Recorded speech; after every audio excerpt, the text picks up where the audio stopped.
We're here today, of course, with Ryan Emge of SaabHistory.com, very important piece. He brought me down here all the way from Maine, so thanks to Ryan for setting up this introduction. My name is Daryl Carl. I own New Salem Saab in Albany, New York. We're one of the oldest Saab dealers, exclusive dealers in the United States. I'm here today at Universal Auto in Glen Cove, New York, one of the only manufacturer-authorized sales centers for the Koenigsegg, and behind me is the brand new 2009 Koenigsegg CCXR, which is the 1018 horsepower version running on E85. In the petrol version, it's only a mere 806 horsepower. I'm here today to take a look at the car and talk to the dealership, learn a little things about Koenigsegg itself, and certainly Universal Auto, and how they're making out with Koenigsegg and communication between them and the manufacturer, warranty items, and a lot of dealership perspective items. So here with me today is the owner of Universal Auto, and he'll bring you up to speed as to what brought him to this location, how he got connected to Koenigsegg itself, and his communication and the things that he knows about Koenigsegg, which we certainly don't expect to be a mirror image of how the Saab dealership network will work in the event Koenigsegg does finalize the deal. But we would like to come down here and take a look at this operation and certainly this automobile. And if I may, I'll just turn this microphone right over. So what would you like to know exactly? Well, some of the things that we were interested in, at least myself from a dealership perspective, and we had previously talked about, is how did you get together with Koenigsegg? What made your interest strong enough to actually, as I understand it, fly over and talk to Christian himself and be able to ascertain one of the only Koenigsegg dealerships in the United States? Well, back in late 2007, my partner and I decided to open up Universal Auto Sports here in Glen Cove. And we had a little knowledge of the car from a customer, and when he told us about it, we found it very interesting. And my partner and I recognized that there's nothing like that in the country that's as a production automobile. And we actually flew out on Thanksgiving Day, 2007. After we spoke to him back and forth, to Christian and his staff. And he said, you know what, come out on Thanksgiving Day. So we said, all right, that's the day you chose, that's the day we'll be there. So we flew out there, and we had 2 meetings with them, and we went back and forth for several months after that. And it was history afterwards. That's great. Now, as I understand, when you met the fellows over there, they're just as down to earth to you as you and I. I mean, the type of guys. Oh, they're the greatest guys. They answer the phone. It's not a floor or a cubicle. It's just hey Chris. You know, the guys from Universal Auto are on the phone. Right. They have a beautiful facility. It's actually a decommissioned Air Force base for the Swedish Air Force. It's a gorgeous surgical facility, and I mean, I called them up on their cell phone. I called them up on the business phone, and they answer. There's no wait time, and they email you back. And I mean, there's fantastic people to work with. Now, we're bouncing around a little bit. Well, you were telling us a story a little earlier about just a distance from here. You went to a 200-mile-an-hour meet where you were able to bring the blue CCX car that you had, and you were actually talking back and forth with Christian, who called you just simply to find out how it went. And my understanding was it was 218 miles an hour in the first mile, and you did that some 20 times in a row. About 20 times in a row, right? And he was very involved with the event. Anything we needed at any point during the day. I mean, there's a 6-hour time difference, and if we called him at 6 o'clock in the evening here, at midnight he's answering the phone.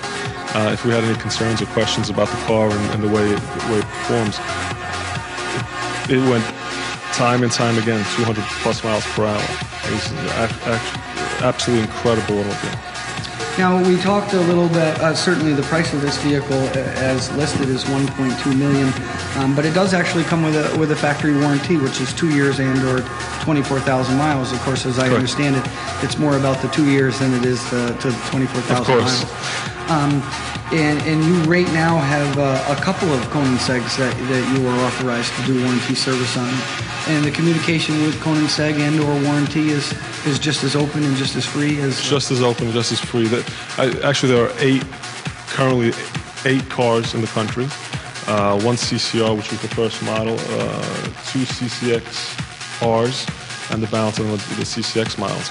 And we haven't seen a lot because they're very, very reliable. But any issues that we have, they immediately respond, and warranty. Any issues are easily resolved with them.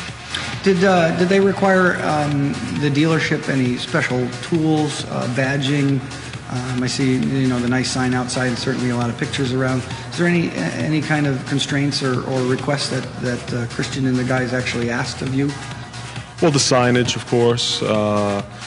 Tooling. There are some scan tools for the car. This car gets lifted on 3 points instead of 4, so tooling such as that. But generally, because we haven't seen a lot of warranty work, essentially tooling, just your basic tools besides the scan tools. Absolutely. But no, they weren't very difficult as far as the way the store presents itself. And certainly, as we can see, Ryan, with the rest of the models that are in the Universal Auto showroom, they're of the elite of the elite. So you would expect that the showroom and or the dealership is already semi-conformed to this product level, this type of demographics. What do you find with the economy? I mean, we've talked a little bit about that, and certainly the demographic, the buyer that you're seeing for these types of cars. And the economy certainly has some sort of effect on my dealership as well as yours. But is there any difference due to the demographic change? And certainly I'm looking at your customers as being slightly more... insulated? Yes, from the environment that we're all living through. They are.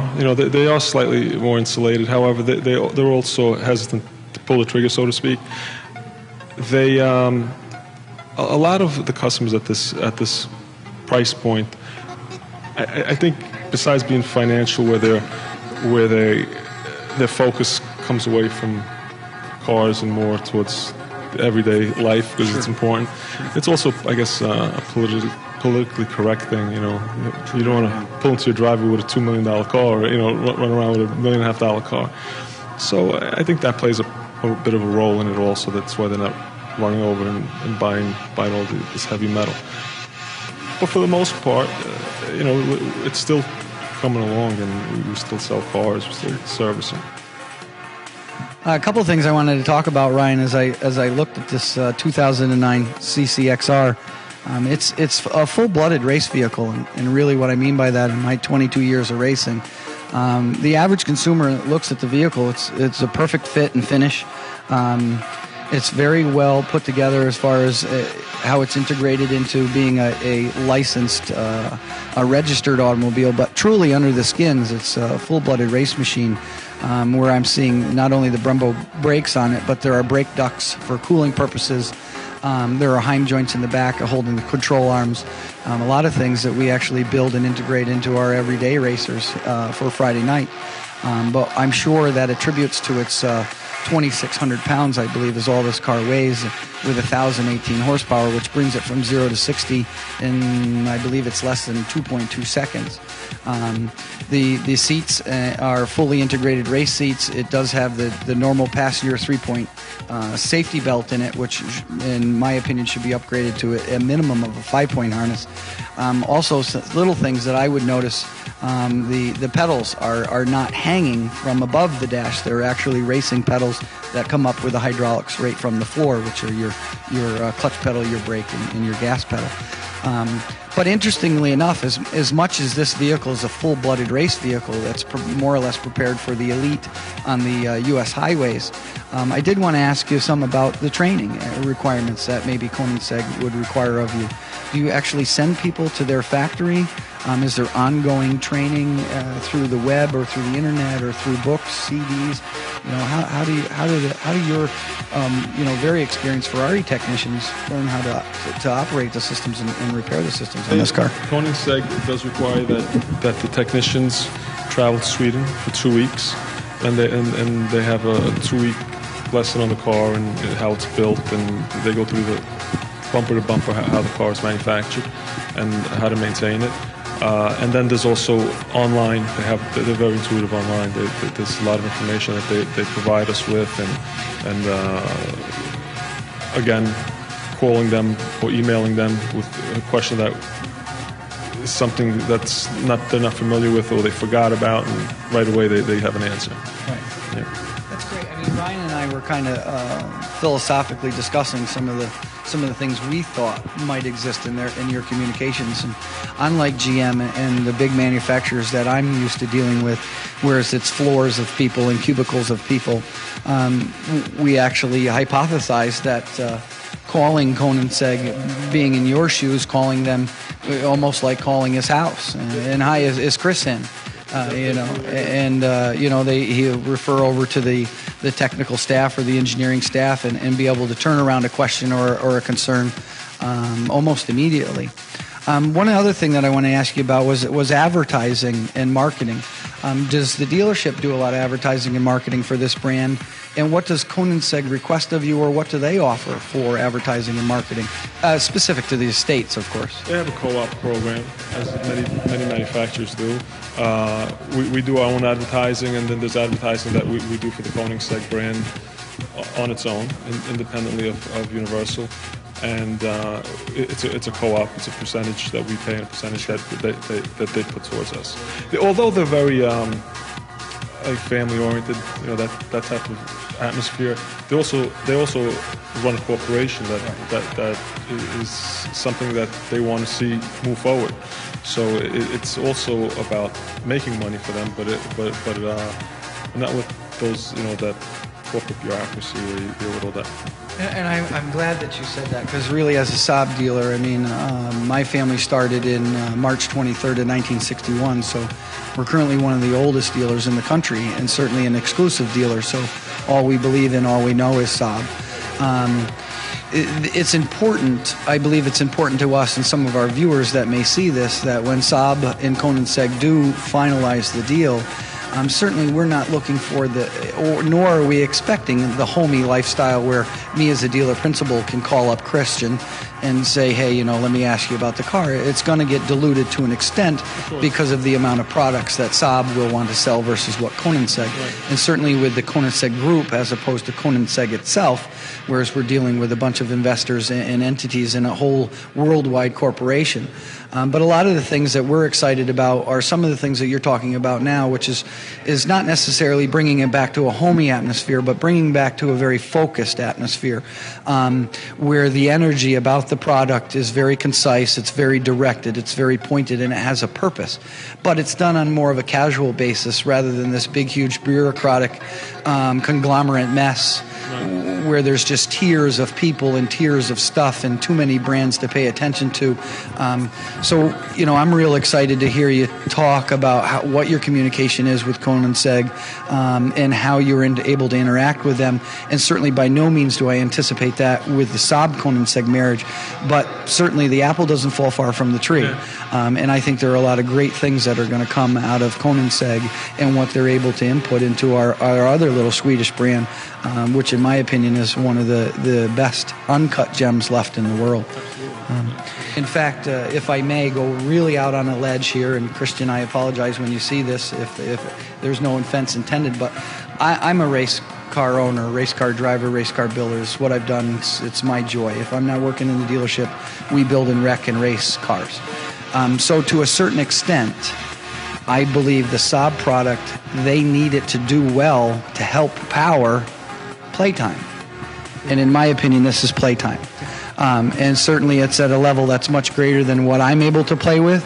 But in order to continue to develop this product and products like it, and to continue to evolve in the materials, the programming, and the pieces that you have developed in this vehicle, we need you to make Saab a volume seller. which in turn should create enough revenue to not only keep Saab moving forward, which keeps my family, my customers, and my dealership in business, but will certainly be a wonderful asset to what you're able to continue to put into this type of product and future products. Yeah, it's going to be a happy marriage, bringing the Swedish product back to its home country, to true engineers, people that are, born and bred with a passion. And Saab has made it this far in this many years, in my opinion, purely because of a handful of individuals' passion. I'm not a proponent of the GM marriage and that conglomerate, and I believe we've now seen how it dilutes what the brand focus is. And I don't think we're going to see that with Koenigsegg. No, is there anything else that I haven't asked that maybe you think you could tell us about, or anything that you think our dealers or anybody might be interested in that I haven't been able to ask or question? Well, I think we covered most of everything, and one thing I could definitely say is that I believe that not only will Koenigsegg help Saab, but Saab will help Koenigsegg, and together I think putting each technology and what Koenigsegg has to offer, what Saab has to offer, I think is going to be an absolutely incredible marriage. I think that the Saab brand we will get a lot from new products from Saab, and having individuals that are at the Koenigsegg Group running Saab, I think it's going to be a nice game going forward.